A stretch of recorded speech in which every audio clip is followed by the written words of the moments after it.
Fils et du Saint-Esprit. Amen. Je vous salue Marie, pleine de grâce. Le Seigneur est avec vous. Vous êtes bénie entre toutes les femmes, et Jésus, le fruit de vos entrailles, est béni. Sainte Marie, Mère de Dieu, priez pour nous pauvres pécheurs, maintenant et à l'heure de notre mort. Amen. Notre Père Saint Jean, priez. Sainte Jeanne-Françoise de Chantal, priez pour nous. Bienheureux Karl Leisner, priez pour nous. Du Père, du Fils et du Saint-Esprit. Amen. Il est bienheureux ou il est canonisé, Karl Leisner? Il a été canonisé par Jean-Paul II. Karl Leisner. Vous ne connaissez pas Karl Leisner? C'est très mal ça. C'est un jeune Allemand qui est mort en... des conséquences, il n'est pas mort en camp de concentration, il est mort en 1945 des suites, une fois avoir été libéré du camp de concentration, il est mort très jeune. Et il était séminariste quand il a été envoyé en camp de concentration et il a été ordonné en secret à Dachau par un évêque qui était prisonnier aussi. Les Français. Je pense que la liturgie a été très simple. Mais voilà, c'est quelqu'un qui a été envoyé en camp de concentration par les nazis à cause de sa foi. Alors ça, il va falloir fermer ça. Donc, on a commencé à parler hier du lien entre Marie et l'Esprit Saint. J'espère avoir été à peu près compréhensible. Sachant que c'est quelque chose de très mystérieux et quelque chose de relativement peu explicité. Mais je pense que vraiment... Oui, je vous ai cité le premier jour de la retraite, ce livre de Jean Anny, La Vierge Noire et le mystère marial, qui est plein d'intuitions très très intéressantes, etc., en même temps de choses avec lesquelles je ne suis pas forcément en accord et qui me paraissent un peu bizarres. Mais l'un des grands manques, moi qui me semble dans ce livre par exemple, c'est qu'on a l'impression qu'il ne voit pas du tout le lien entre Marie et l'Esprit Saint. Et il y a des fois où on se dit, mais il passe à côté de la chose. Pour enraciner notre réflexion,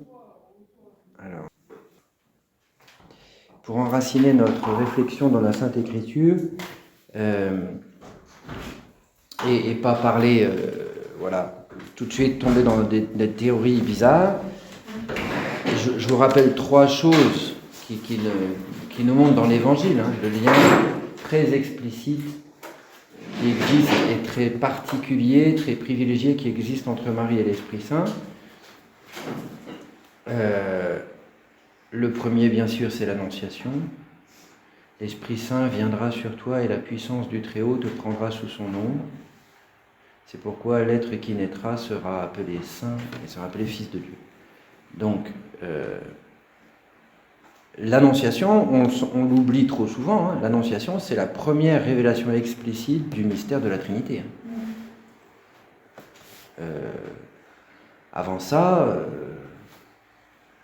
il y avait des préfigurations dans l'Ancien Testament, mais l'ange annonce à Marie à la fois le mystère de sa maternité divine, qu'elle va devenir la mère du Fils de Dieu, et en même temps que Dieu est Père, Fils et Esprit Saint. C'est important parce que, vous voyez, le mystère de la Trinité, c'est pas une vérité abstraite. Il est révélé à Marie au moment où elle est invitée très concrètement à y entrer par le mystère de sa maternité divine. Donc c'est immédiatement vital, pratique. Donc, premier moment où le lien entre Marie et l'Esprit Saint est très très marqué explicitement. Deuxième moment, c'est la croix. Pardon ? La visitation, ah oui, c'est vrai, puisque Élisabeth est remplie de l'Esprit Saint. Oui, c'est vrai. mais c'est moins explicite pour la Vierge Marie. Mais la visitation, c'est ce qui est très explicite à la visitation, c'est ce qu'on a détaillé hier sur Marie, arche d'alliance, et Marie, la mère de mon Seigneur, donc la reine, mère du roi messianique. Et ce qui est très explicite aussi, c'est le don de l'Esprit Saint à la croix. Donc les frères et sœurs sont très familiers avec ça, mais j'y reviens un petit peu pour ceux qui le seraient moins, parce que quand on pense au don de l'Esprit Saint, on pense tout de suite à la Pentecôte, et parfois on oublie que l'Esprit Saint, il est d'abord donné, l'Esprit Saint Paraclet, ce nouveau don que Jésus annonce à ses apôtres, il a d'abord lieu à la croix. Et il y a 3 passages des écrits de Saint Jean qui nous permettent d'affirmer ça de manière très transparente. C'est d'abord Jean 7, 37 à 39, Jean chapitre 7, versets 37 à 39, le dernier jour de la fête, le plus solennel, Jésus debout s'écria, si quelqu'un a soif, qu'il vienne à moi et qu'il boive, celui qui croit en moi. Comme l'a dit l'Écriture, des fleuves d'eau vive couleront de son sein. Il disait cela de l'Esprit que devaient recevoir ceux qui croiraient en lui, car il n'y avait pas encore d'Esprit, Jésus n'ayant pas encore été glorifié. Affirmation très très absolue de Saint Jean, il n'y avait pas encore d'Esprit. On se dit, ah bon, pourquoi tu dis ça? Mais alors l'Esprit, il a pourtant parlé par les prophètes, il a pourtant agi dans l'Ancien Testament, il a pourtant couvert Marie de son ombre à l'Annonciation. Oui, mais ce nouveau don de l'Esprit Paraclet, qui est l'eau vive dont parle Jésus, il n'a pas encore eu lieu. Il n'a pas encore eu lieu, pourquoi? Parce que Jésus n'a pas encore été glorifié. Or, dans l'Évangile selon saint Jean, l'heure de la gloire, c'est l'heure de la passion. C'est constant. C'est dans sa passion, et pas seulement dans sa résurrection, que Jésus est glorifié. Quand Jean décrit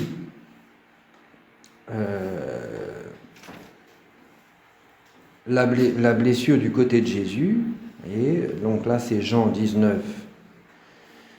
33, arrivé à Jésus, voyant qu'il était déjà mort, ils ne lui rompèrent pas les jambes, mais l'un des soldats lui perça le côté d'un coup de lance, et aussitôt il en sortit du sang et de l'eau, et celui qui l'a vu en témoigne, et son témoignage est vrai, et celui-là sait qu'il est vrai, pour que vous aussi, vous croyez.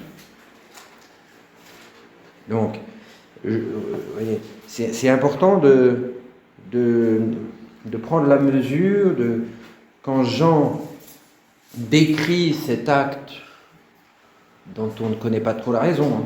Pourquoi le soldat a percé le côté de Jésus alors que ça ne lui était pas demandé.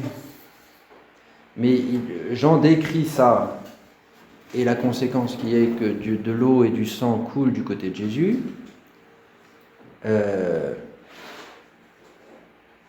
Et immédiatement, il a cette affirmation très solennelle, celui qui a vu rend témoignage. Donc Jean, il perçoit bien que là, c'est pas juste un détail, quoi.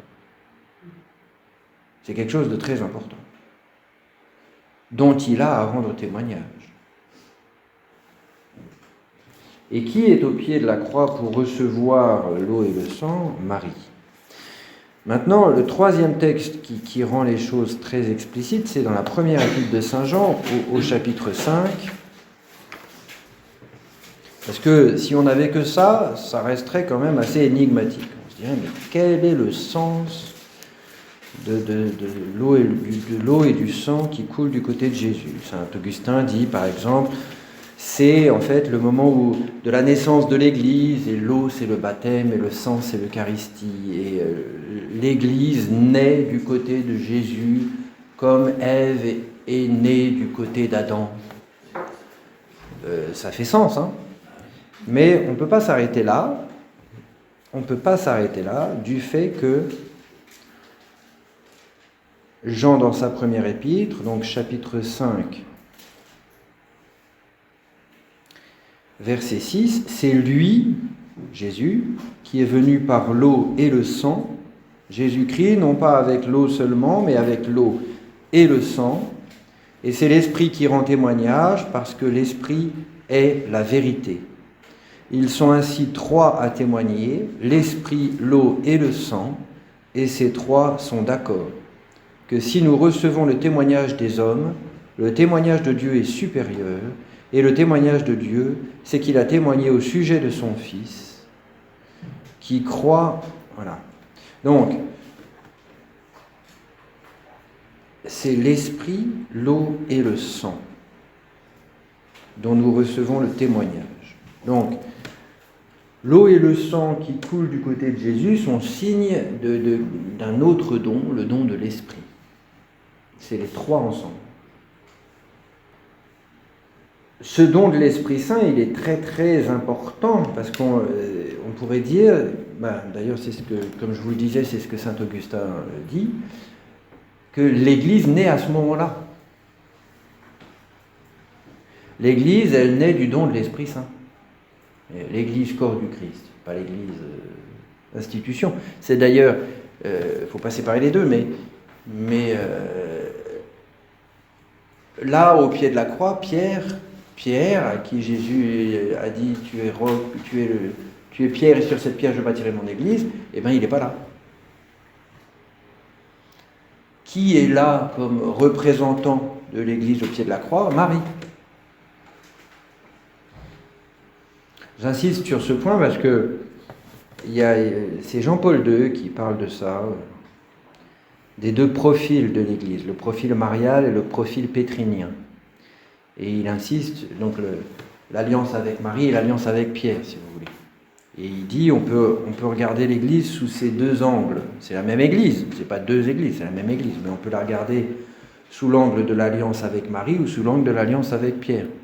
L'alliance avec Marie, c'est un mystère de sainteté. Elle est pleine de grâce, elle est celle en qui l'Esprit réalise toutes ses virtualités. L'alliance avec Pierre, c'est un mystère d'instrumentalité, j'allais dire. C'est Dieu se sert des hommes, Pierre, les apôtres, les successeurs des apôtres que sont les évêques, les prêtres. Et donc il y a un corps hiérarchiquement organisé. C'est la même Église.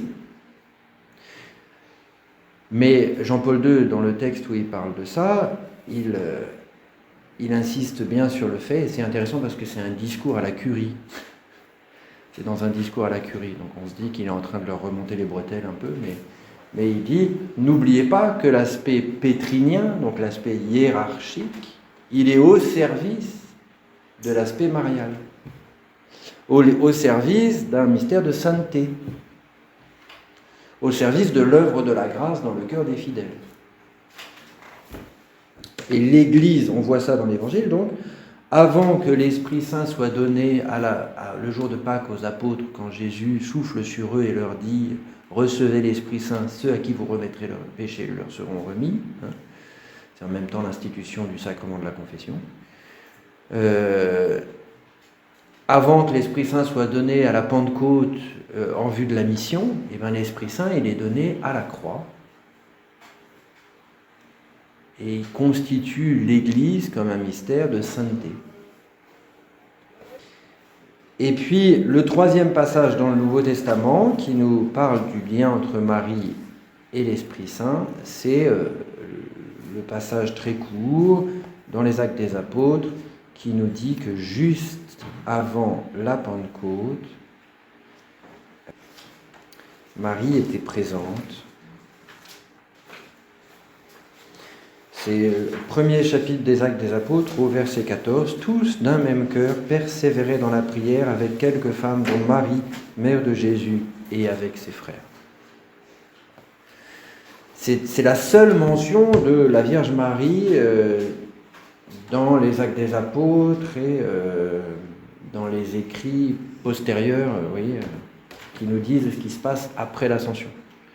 Très mystérieux, parce que pourtant, la présence de Marie dans l'Église après l'Ascension, entre l'Ascension et l'Assomption, c'est pas un détail.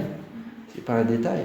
Que Marie, Jésus est monté au ciel, mais Marie, elle est restée.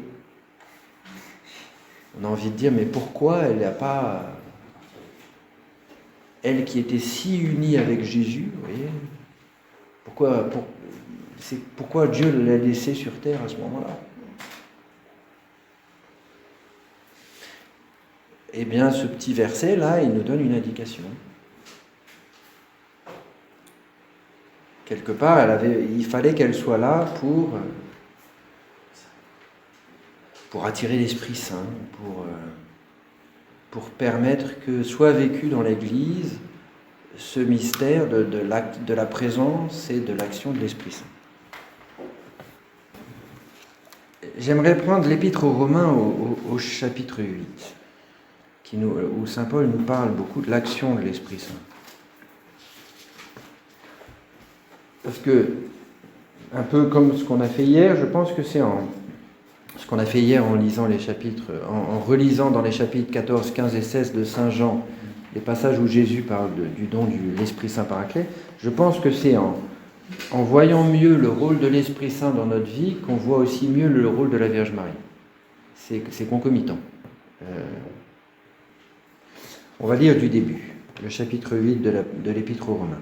Il n'y a donc plus désormais de condamnation pour ceux qui sont dans le Christ Jésus. En effet, la loi de l'Esprit de vie t'a affranchi dans le Christ Jésus de la loi du péché et de la mort. Car ce que ne pouvait la loi, que la chair rendait impuissante, Dieu l'a fait, en envoyant en vue du péché son propre Fils dans une chair semblable à celle du péché. Il a condamné le péché dans la chair, afin que la justice exigée par la loi s'accomplît en nous, dont la conduite s'inspire non de la chair, mais de l'esprit. Qu'est-ce que ça veut dire, ça? Vous voyez ?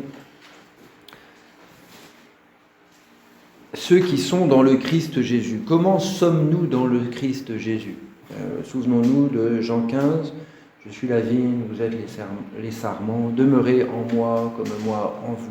Comment ça se réalise ça concrètement? Comment c'est possible? Comment peut-on vivre notre vie dans le Christ? Par l'action de l'Esprit Saint. C'est pour ça qu'il est donné l'Esprit Saint. Je ne sais plus quel père de l'Église dit, oui, Jésus c'est la vigne, nous sommes les sarments, l'Esprit Saint c'est la sève. C'est la sève, c'est-à-dire c'est ce par quoi la vie de la vigne est transmise aux sarments et leur permet de porter du fruit.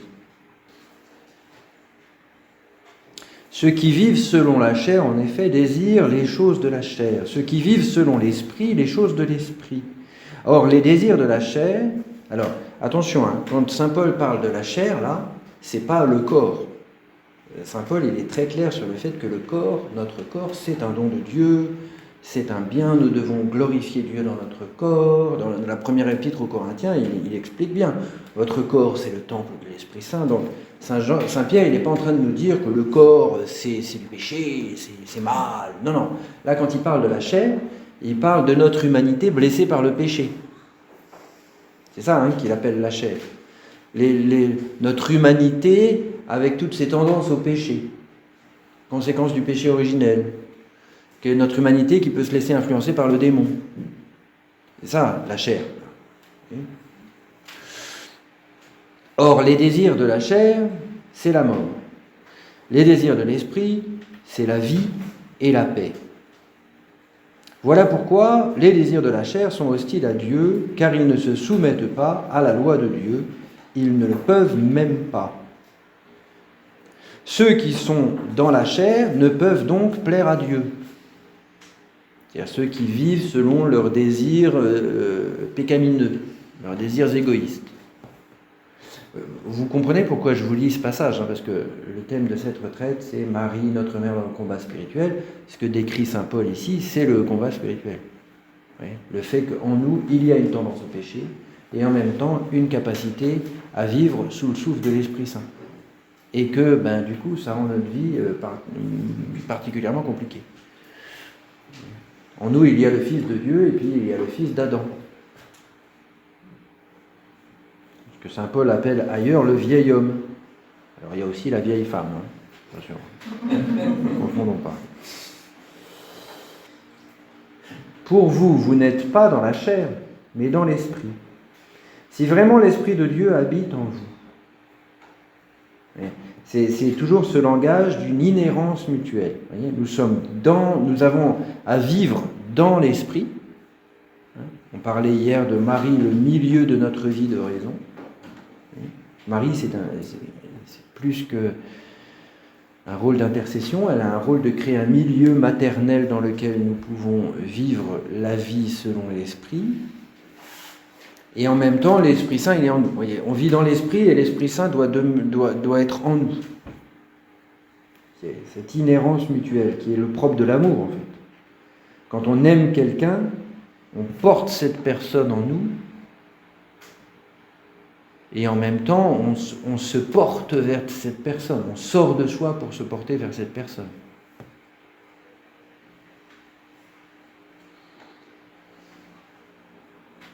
Pour vous, vous n'êtes pas dans la chair, mais dans l'esprit. Si vraiment l'Esprit de Dieu habite en vous, si quelqu'un n'a pas l'Esprit du Christ, il ne lui appartient pas. Si au contraire le Christ est en vous, le corps est mort en raison du péché, mais l'Esprit vit en raison de la justice. Donc, si au contraire le Christ est en vous, c'est-à-dire si nous vivons la vie selon l'Esprit, le corps est mort en raison du péché. C'est-à-dire que, on a encore en nous la chair, c'est-à-dire cette humanité marquée par le péché. C'est encore là quand même. Mais l'Esprit vit en raison de la justice. Et si l'Esprit de celui qui a ressuscité Jésus d'entre les morts habite en vous, celui qui a ressuscité d'entre les morts le Christ donnera aussi la vie à vos corps mortels par son Esprit qui habite en vous. La place de la résurrection de la chair, la résurrection des corps dans notre foi. Qui d'ailleurs,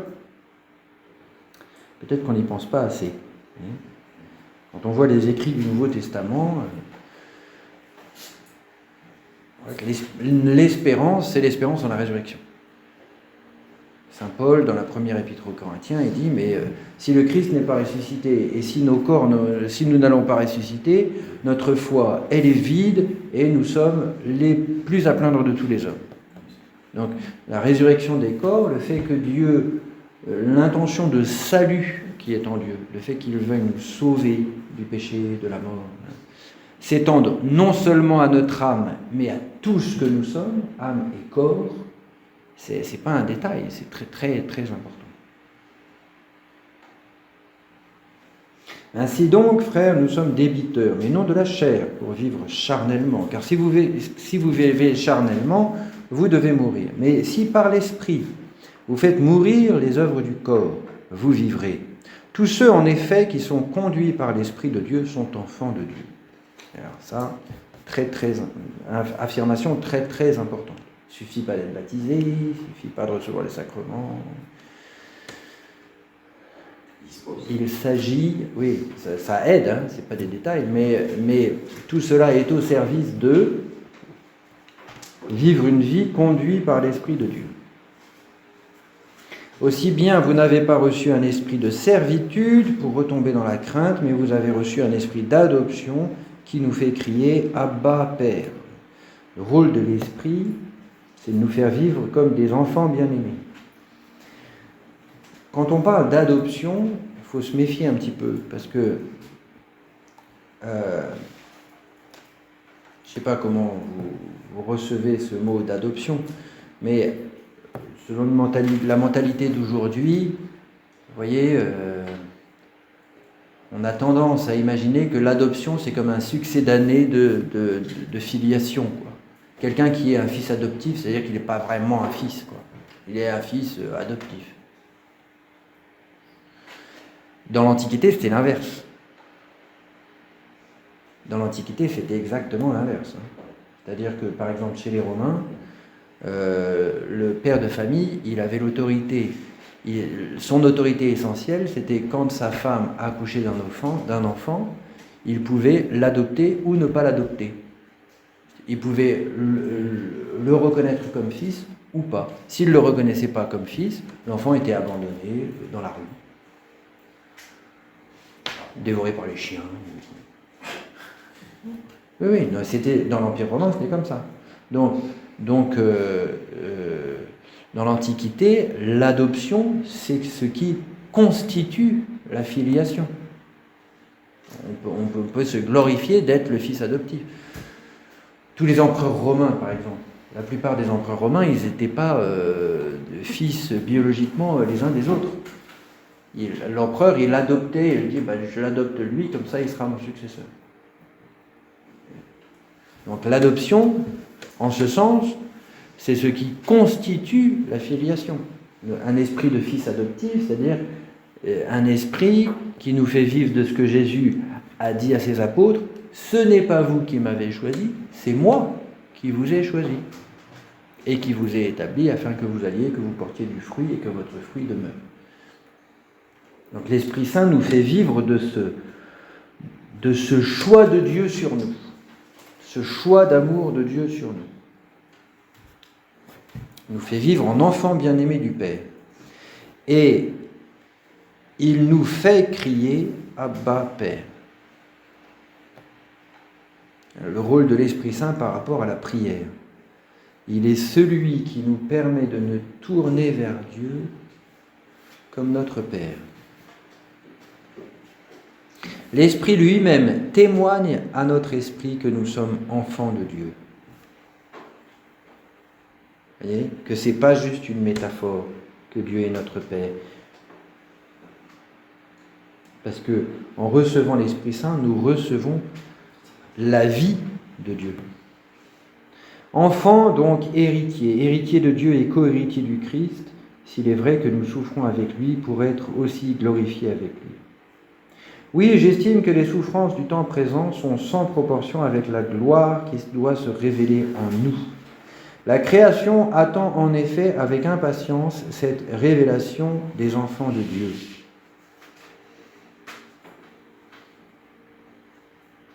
Assujettie à la vanité, non de son plein gré, mais par l'autorité de celui qui l'y a assujettie, elle a néanmoins gardé l'espérance, car la création, elle aussi, doit être affranchie de l'esclavage de la corruption pour connaître la glorieuse liberté des enfants de Dieu.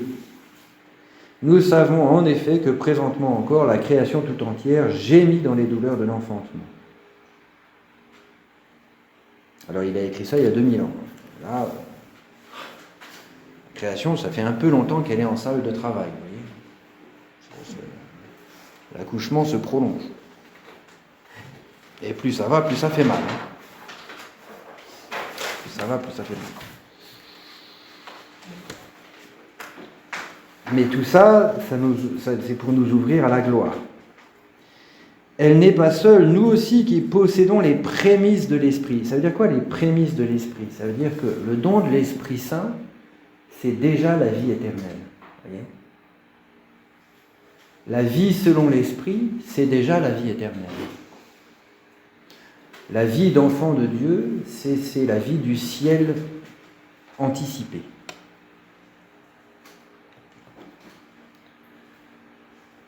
Et là, vous voyez, par exemple, on voit bien quelque chose du rôle de la Vierge Marie. La Vierge Marie, pourquoi Dieu a voulu qu'elle soit glorifiée dans son âme et dans son corps.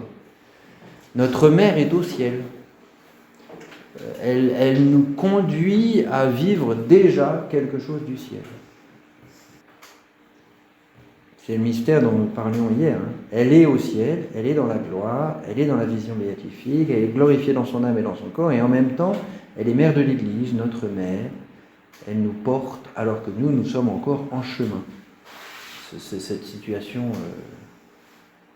très particulière de la Vierge Marie, qui est en fait la situation décrite au chapitre 12 de l'Apocalypse. Elle est couronnée des 12 étoiles, revêtue du soleil, la lune sous ses pieds, et en même temps, elle est dans les souffrances de l'enfantement. Elle n'est pas seule. Nous aussi, qui possédons les prémices de l'Esprit, nous gémissons nous aussi en nous-mêmes dans l'attente de l'adoption, de la délivrance de notre corps. Alors, dans l'attente de l'adoption, c'est-à-dire que nous sommes déjà fils adoptifs par l'Esprit Saint, mais un jour, nous serons enfants de Dieu d'une manière parfaite. C'est exactement ce qu'on a lu dans Saint Jean l'autre jour. Voyez quel grand amour le Père nous a donné pour que nous soyons appelés enfants de Dieu. Et nous le sommes.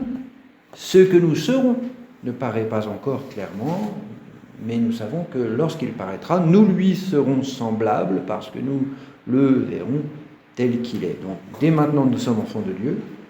Ce n'est pas des histoires, ce n'est pas juste des mots, mais un jour, on sera enfant de Dieu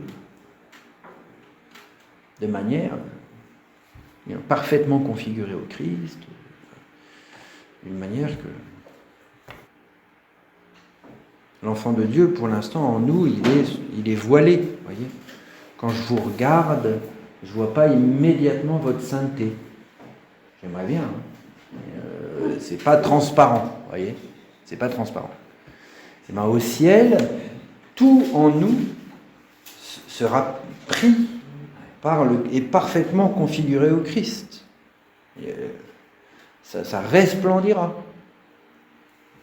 corps et âme. On n'arrive même pas à imaginer, vous voyez. Il n'y aura plus l'opacité de la matière. Il y aura la matière glorifiée. Donc, tout en nous sera transparent à la lumière de Dieu. Et chacun d'une manière unique. C'est pour ça que, vous voyez, dans la description de la Jérusalem céleste dans l'Apocalypse, Jean, il parle de plein de pierres précieuses différentes. Vous voyez, améthyste, émeraude, saphir. Oui, parce que chacun aura son reflet particulier. Vous voyez. C'est un langage symbolique, hein, bien sûr. Alors, car ce n'est qu'en espérance que nous avons été sauvés. Or, voir ce qu'on espère, ce n'est plus espérer. Ce que l'on voit, comment encore l'espérer? Mais si nous espérons ce que nous ne voyons pas, nous l'attendons avec constance. De même aussi, l'Esprit vient en aide à notre faiblesse, car nous ne savons pas prier comme il faut. Mais l'Esprit lui-même intercède pour nous en des gémissements ineffables. Et celui qui scrute les cœurs connaît le désir de l'Esprit, il sait que c'est selon Dieu qu'il intercède en faveur des saints. Alors, très important ça, et ça complète ce que nous lisions hier dans Saint Jean. Un des rôles de l'Esprit Paraclet très particulier, c'est de prier en nous, de nous conduire à la prière, non pas simplement comme un professeur qui nous enseigne alors, tu fais ça, puis après tu fais ça, non. Il crie dans nos cœurs Abba Père, il vient à notre secours parce que nous ne savons pas prier comme il faut. C'est pour ça qu'il faut, quand on prie, voyez, invoquer l'Esprit Saint, demander, tu vois, oui, Seigneur, envoie-moi ton Esprit Saint, je ne sais pas prier. Tous autant que nous sommes, hein, parce que il n'y a jamais un moment où on peut se dire, ah maintenant c'est bon, je sais prier. Le jour où on se dit ça, c'est-à-dire qu'on a perdu la foi. Alors,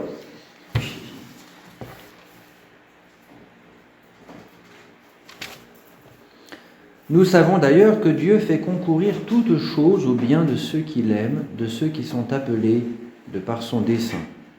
Ça, j'aime bien Saint Paul, vous voyez, il nous balance une petite affirmation comme ça. Nous savons d'ailleurs que Dieu fait concourir toutes choses au bien de ceux qui l'aiment, de ceux qui sont appelés de par son dessein. Oui, alors ça, comme regard de foi et d'espérance, c'est absolument vertical. Ça veut dire que dans notre vie, tout ce qui arrive, le bien, le mal, même nos péchés, qui ne sont pas voulus par Dieu, Dieu ne veut pas le péché, vous voyez, eh bien, Dieu peut se servir de tout en vue de notre bien. Comme regard d'espérance et de foi, c'est quand même très, très, très, très vertical. Oui. Et en même temps très important. Hein. Car ceux que d'avance il a distingués, il les a aussi prédestinés à être conformes à l'image de son Fils, pour qu'il soit l'aîné d'un grand nombre de frères. C'est ça l'action de l'Esprit Saint, hein, c'est de nous conformer à Jésus, de faire de nous des autres Christ. Non pas comme si c'était un moule dans lequel chacun doit être exactement pareil, mais nous ajuster, nous former, nous transformer à l'image du Christ. Ceux qu'il a prédestinés, il les a aussi appelés, ceux qu'il a appelés, il les a aussi justifiés, ceux qu'il a justifiés, il les a aussi glorifiés. Que dire après cela? Si Dieu est pour nous, qui sera contre nous? Lui qui n'a pas épargné son propre Fils, mais l'a livré pour nous tous, comment ne nous donnerait-il pas aussi toutes choses avec lui? Qui accusera les élus de Dieu? Dieu qui les justifie? Qui les condamnera? Le Christ Jésus qui est mort, que dis-je, ressuscité, qui est à la droite de Dieu, qui intercède pour nous? Qui nous séparera de l'amour du Christ? La tribulation, la détresse, la persécution, la faim, la nudité, le péril, le glaive, car il est écrit, à cause de toi on nous met à mort à longueur de journée, on nous regarde comme des brebis d'abattoir. Mais en tout cela, nous triomphons par celui qui nous a aimés. Oui, j'en ai l'assurance, ni la mort, ni vie, ni ange, ni principauté, ni présent, ni avenir, ni puissance, ni hauteur, ni profondeur, ni quoi que ce soit de créé ne pourra nous séparer de l'amour de Dieu, que Dieu nous témoigne dans le Christ Jésus notre Seigneur. Donc, une proclamation de foi et d'espérance en l'amour de Dieu manifesté en Jésus. L'amour de Dieu, c'est l'Esprit Saint. Il l'a dit un peu plus loin, un peu plus tôt. Il a dit, l'espérance ne déçoit pas parce que l'amour de Dieu a été répandu dans nos cœurs par l'Esprit Saint qui nous a été donné. Et dans un contexte de combat, dans un contexte de persécution, de combat interne et externe, de combat, et là, quand il mentionne les principautés, les puissances, c'est-à-dire les esprits, en l'occurrence les esprits mauvais. Et dans tout ça, c'est de la victoire de Christ que nous vivons, c'est à la victoire du Christ que nous participons. Alors, ce texte, il doit nous parler particulièrement aujourd'hui, parce que, voyez, si saint Paul était capable d'écrire ça il y a 2000 ans, l'intensité du combat n'a pas vraiment diminué. Vous voyez, on pourrait épiloguer longtemps sur les formes que prennent ce combat aujourd'hui. Je voudrais juste vous donner quelques petits éléments. Le but, c'est pas juste de dire tout va mal, hein, mais c'est je pense que c'est important de considérer quelques éléments concrets du monde dans lequel nous vivons pour voir plus concrètement de quoi il s'agit quand on parle de l'action illuminatrice de l'Esprit Saint amour qui vient à notre secours, et puis du rôle de la Vierge Marie. Je vais juste relever 4-5 éléments. Le premier élément, c'est peut-être le mensonge. J'ai lu un article, un texte très intéressant, je le donnerai à ceux d'entre vous qui veulent le lire, il y a quelques mois, écrit par une philosophe juive qui s'appelle Hannah Arendt, qui est morte dans les années 70, et elle a écrit un texte sur la forme moderne du mensonge. Elle dit, le mensonge aujourd'hui, c'est plus comme avant. C'est plus comme avant. Le mensonge aujourd'hui, c'est un mensonge qui détruit la réalité. Alors elle prend des exemples dans le stalinisme, etc., ou pas que dans le stalinisme d'ailleurs, aussi dans les manipulations médiatiques en Occident, après la Seconde Guerre mondiale, etc. Elle dit aujourd'hui, le mensonge prend une ampleur telle par les moyens techniques que la réalité, elle est remplacée par autre chose. Et elle dit aussi, le mensonge, aujourd'hui, c'est tellement fort, c'est tellement puissant par les moyens qui sont mis au service du mensonge que, à la fin, même le menteur, il finit par être convaincu de son mensonge. Donc ça, c'est les deux notes du mensonge dans sa version moderne qu'elle note. Et elle note ça dans les années 70, et je pense qu'on n'a pas fait beaucoup de progrès depuis. Oui. La puissance de feu des médias, depuis, elle a plutôt augmenté. Donc ça, c'est un aspect. Mais voyez pourquoi je dis ça, parce que si Jésus dit que le démon, il est menteur et père du mensonge, si Jésus nous dit que l'esprit paraclet, il est esprit de vérité, il vous conduira vers la vérité tout entière, vous voyez que le combat s'intensifie. Voyez, Et je ne dis pas ça pour dire « oh là là, tout va mal, c'est une catastrophe ». Non, mais il faut bien prendre conscience que le combat s'intensifie. Il y a des textes d'Albert Camus aussi qui sont intéressants. Alors Albert Camus, il est mort en 59. C'est pareil, on se dit, qu'est-ce qu'il dirait aujourd'hui, enfin, il dit, Albert Camus, dans les années 40-50, il dit, aujourd'hui, on ne peut plus avoir un débat rationnel. Il dit, le XXe siècle, c'est le siècle de l'insulte et de l'invective. Et donc, et là, je pense que c'est pareil, on n'a pas vraiment fait beaucoup de progrès, vous voyez, depuis 59. Je pense que pour lui, le combat à mener, c'est le combat pour la vérité, mais pour pouvoir maintenir le dialogue dans un monde où on ne peut plus dialoguer pour chercher la vérité. Et donc il faut retrouver le moyen de dialoguer pour pouvoir chercher la vérité. Et il dit ça dans les années 40-50.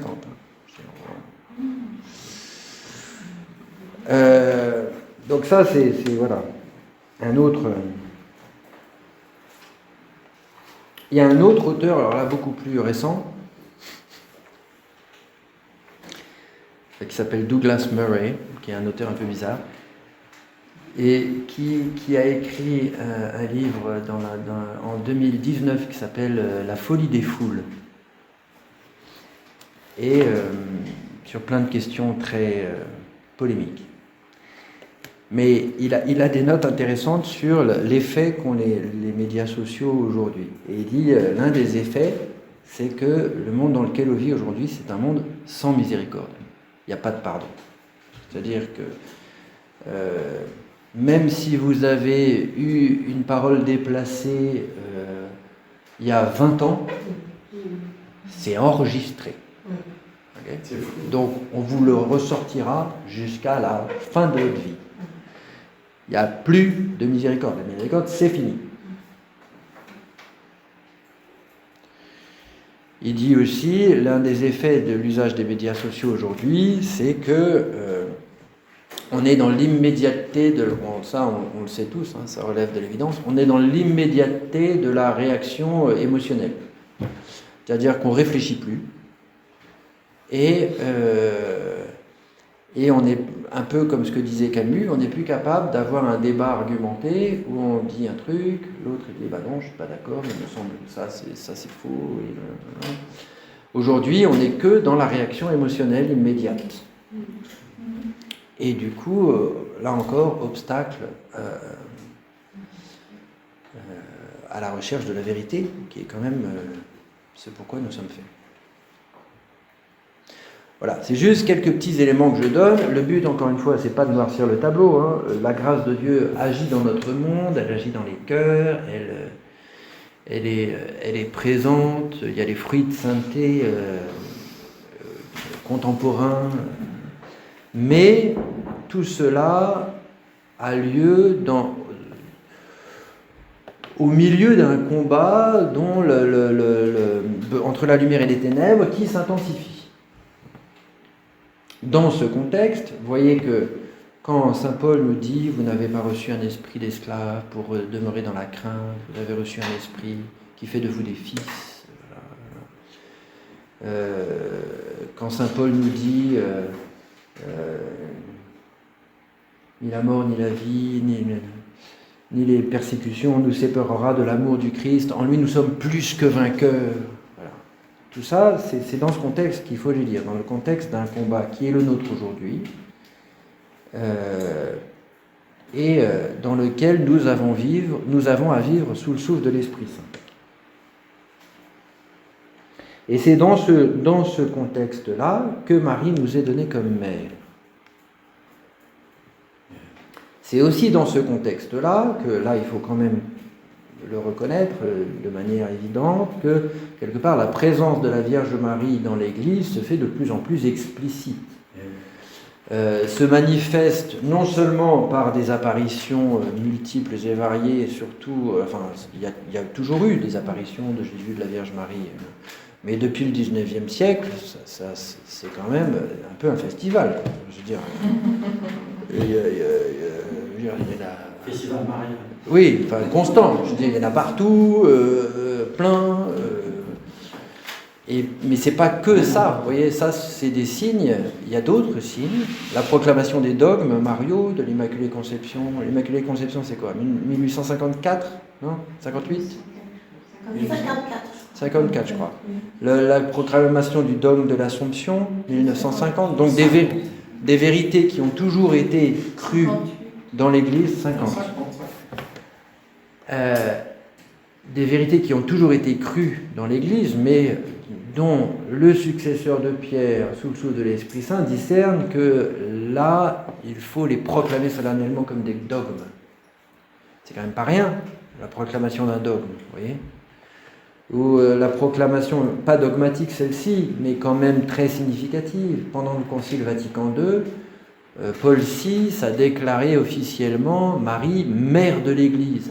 Et Marie, elle l'a toujours été, mère de l'Église, depuis qu'elle a été donnée à Jean comme mère.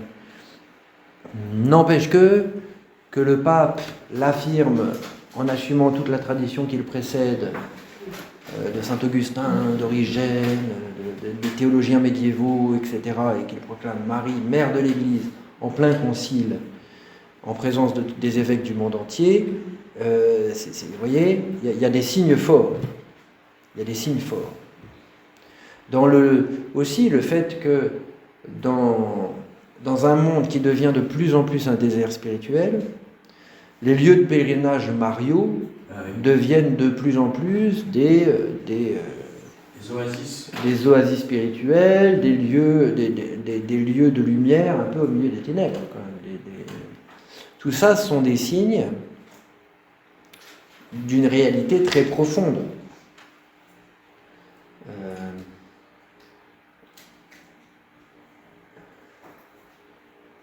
Plus la ténèbre est épaisse, plus la lumière est visible. Alors, je voudrais vous lire quelques textes tirés de ce livre qui s'appelle L'Étoile du matin, où le père Marie-Dominique Philippe cherche à analyser un peu des affirmations théologiques de saint Maximilien Marie Kolbe. Donc vous voyez, si vous connaissez, pour ceux qui ne connaissent pas saint Maximilien Marie Kolbe, donc c'est un franciscain polonais, mort à Auschwitz, mais avant de mourir à Auschwitz, il a eu un parcours très très atypique.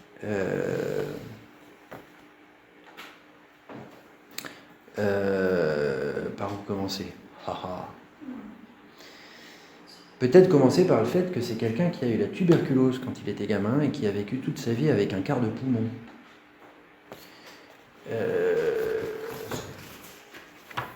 Une vie très très aventureuse et très très très bien remplie, et il l'a vécu avec un tout petit bout de poumon qui marchait. Et puis, il était franciscain, il a fait un doctorat de théologie à Rome, puis il a fondé une branche des franciscains, ou je ne sais pas si c'était exactement une branche, en tout cas à Niepokalanów en Pologne, il a fondé une espèce de monastère de la taille d'un village, quoi. Il y avait 800 franciscains à Niepokalanów. Et puis il voulait proclamer, se servir des médias modernes pour proclamer l'évangile et en particulier enseigner sur la Vierge Marie.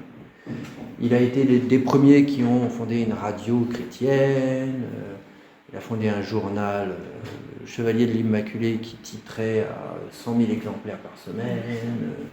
Il a été au Japon pour lancer une mission à Nagasaki. Voilà, quelqu'un d'extrêmement... Et en même temps, c'était quelqu'un qui était extrêmement proche de la Vierge Marie, qui a fini donc par se faire arrêter par les nazis, envoyé à Auschwitz, et qui est mort martyr de la charité en donnant sa vie. L'histoire étant que un des prisonniers d'Auschwitz s'étant échappé, les nazis, en représailles, choisissent de laisser mourir 10 prisonniers pris au hasard dans le bunker de la faim. Et lui, il a pris la place d'un des 10, volontairement. Il a dit, je vais prendre sa place. Père de famille. Un père de famille. Et donc il est mort, d'ailleurs il n'est pas mort de faim, puisqu'il a été le dernier des 10 à survivre. Au bout de 8 jours, ils ont dû le piquer pour qu'il meure. Donc il a passé 8 jours dans le bunker de la faim, à consoler et à accompagner les personnes qui mouraient autour de lui. Et donc, cet homme-là, Saint Maximilien Kolbe, il a des écrits sur la Vierge Marie. Il a vraiment cherché à percevoir qu'est-ce que ça veut dire que Marie est l'Immaculée Conception, et en particulier le lien entre l'Immaculée Conception et l'Esprit Saint. Alors, donc ça, c'est pas un texte de lui que je vous lis, c'est un texte du Père Philippe, mais qui va le citer longuement. Ça, c'est Étoile du matin. L'Étoile du matin. Page 207. Et à nous, enfants du XXe siècle, qui avons tant de peine à vivre de ce mystère d'amour, l'amour du Père et du Fils dans l'Esprit Saint, l'Esprit Saint en révèle le fruit le plus merveilleux, l'Immaculée, Marie. L'Immaculée nous révèle que le cœur blessé de l'agneau est la source inépuisable de tout amour, source conjointe à la très sainte Trinité. Au Père, unique source inengendrée de tout amour, au Fils, unique source engendrée, à l'Esprit Saint, qui est source en étant le fruit éternel des deux dans l'unité.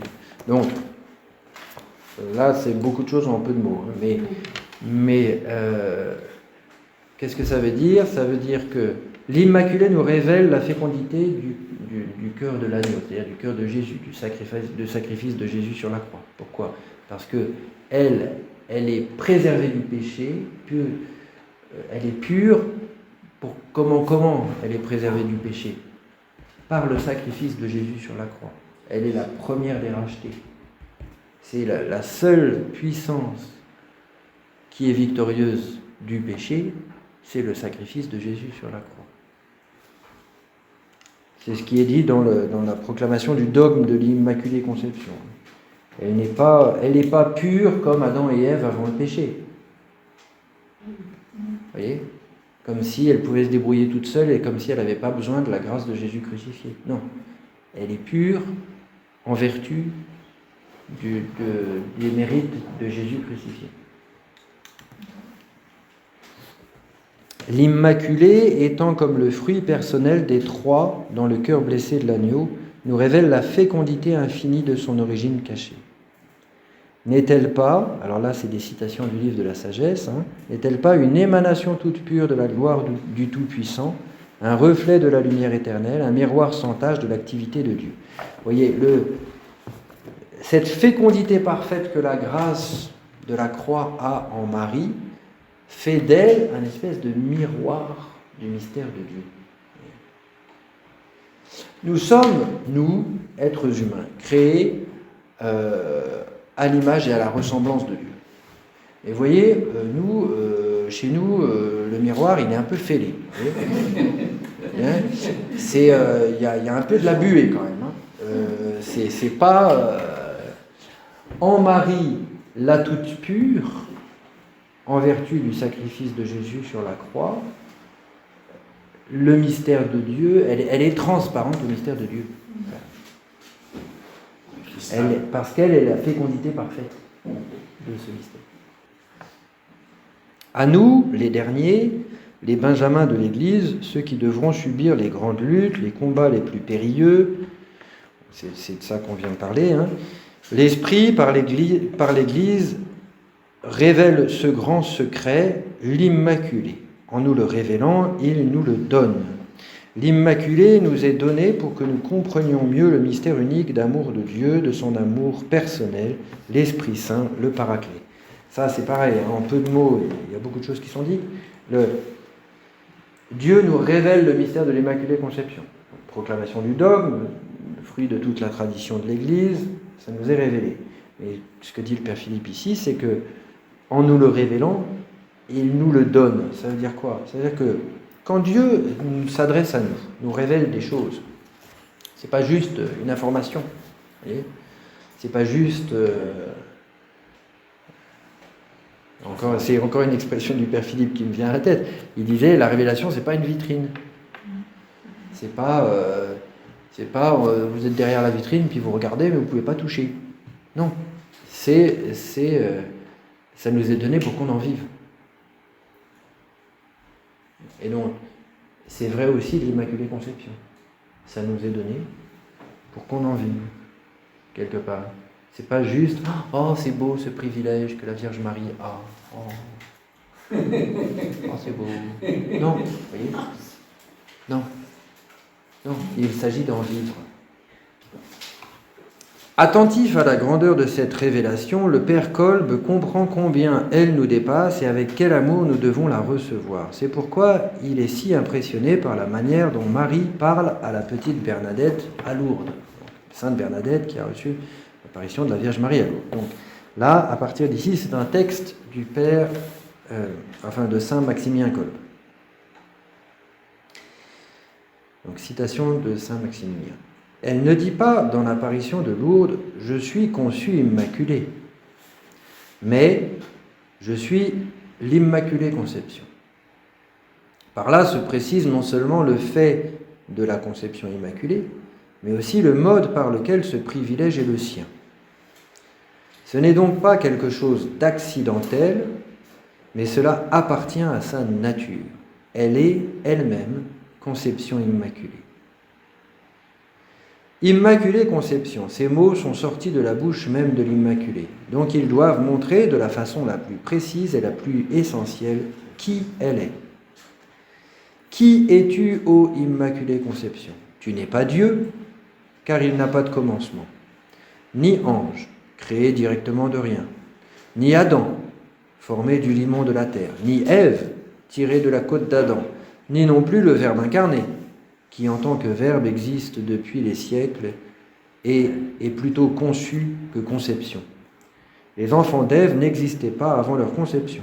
Ils ne peuvent donc davantage s'appeler conception.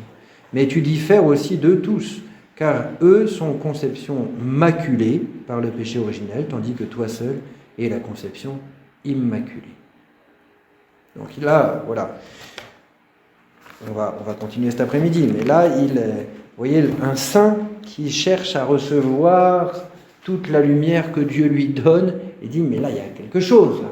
Il y a quelque chose d'unique qui nous est révélé. Comment le comprendre ? Qu'est-ce que ça veut dire que Marie est Immaculée Conception ? Et on voit bien le théologien qui procède par voie négative. Alors, tu n'es pas Dieu, oui, d'accord. Tu n'es pas le Verbe incarné, tu n'es pas Adam, tu n'es pas Ève, tu n'es pas... Mais alors, du coup, c'est qui ?